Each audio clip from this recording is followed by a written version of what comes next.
Cuomo is on the case yet again. Procter & Gamble faces a class action lawsuit from consumers who say they suffered nerve damage from zinc contained in the popular denture cream Fixodent.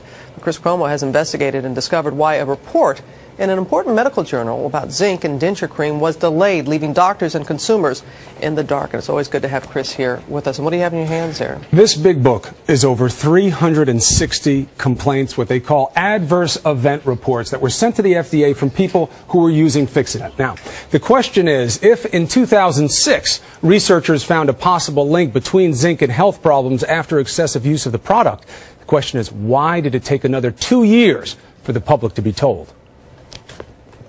And started getting tingling in my fingertips. All the way up into my stomach and my arms and my hands. For these long-time denture wearers, the symptoms began to appear gradually. I started getting weaker and, I couldn't walk right. I don't want anybody to have to go through this. Very hard. Their doctors identified neurological illness and discovered a possible cause, denture cream. You think it was the Fixodent? I can almost guarantee it was a Fixodent. Security. Comfort.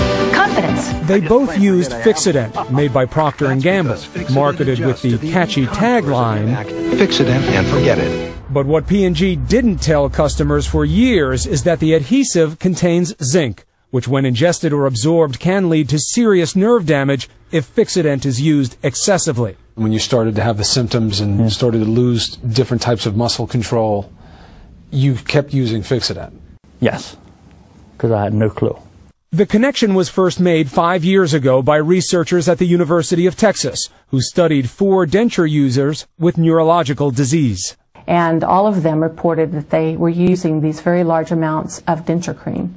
But the authors say the study was delayed in part because of a review by this man, Dr. Kenneth Shea, who wrote, "Much of the information is irrelevant, little more than speculation." But ABC News has learned that Dr. Shea didn't reveal that he was also a paid consultant to Procter & Gamble, the maker of Fixodent. You don't want reviewers having skin in the game as they are objectively, in quotes, reviewing a manuscript. What's more, ABC News has obtained emails showing Dr. Shea improperly provided the research to Procter & Gamble, writing, "If you share the study with anyone, please be circumspect, because I'm not supposed to be passing an unpublished manuscript around." Look, it is an outrage. This was wrong. This was wrong. That's a fundamental transgression of professional medical ethics and not to be allowed. That is a transgression that is impermissible and indeed is nefarious.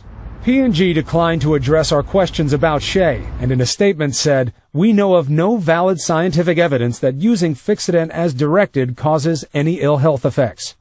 And Dr. Shea told ABC News that the research report had objective shortcomings. Both Mark Jacoby and Ann Kaufman have stopped using Fixodent, but the damage to their bodies cannot be undone. They're both now suing Procter & Gamble. What has been the hardest thing for you to deal with emotionally in all this? My boys. The time with my boys.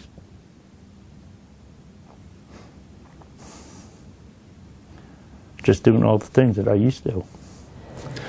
Now, you should know that GlaxoSmithKline, which makes the other best-selling denture cream, Polygrip, they decided last year to remove zinc from all Polygrip products. Procter & Gamble, which makes Fixodent, elected not to do that. But since 2009, I want to show you this, they now have new label information. You see, oh, my finger's blocking it. See that new label information? And on the back, there's a caution. This contains zinc.